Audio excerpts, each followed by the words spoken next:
Hello बच्चों, let's read the question. So the question here is missiles formation by soap is possible at all temperature. Okay, तो basically ये true false question है. हमें बताना जो statement हमें दिया हुआ है ट्रू स्टेटमेंट है कि फॉल्स स्टेटमेंट है. ओके, तो सबसे पहले हम क्वेश्चन के की कॉन्सेप्ट के बारे में बात कर लेते हैं.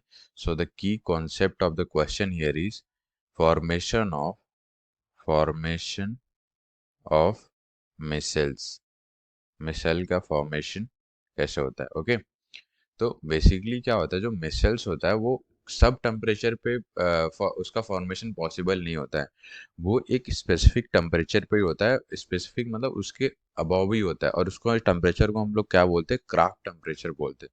ओके, तो यहाँ पे हम लिख सकते हैं missile missile formation formation takes place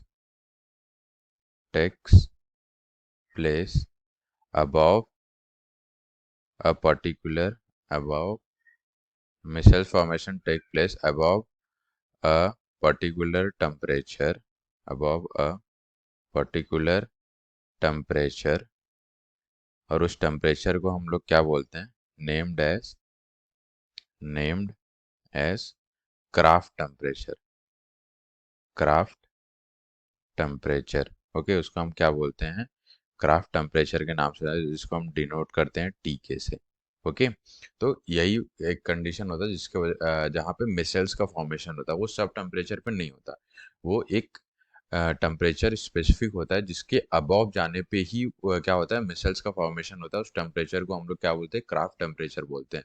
इसीलिए जो स्टेटमेंट है वो क्या है, एक फॉल्स स्टेटमेंट है. ओके, और मैंने एक्सप्लेनेशन भी दे दिया क्यों फॉल्स स्टेटमेंट है. So the final answer for this question is given statement is a false statement. Hope you understood well. Best of luck. Thank you.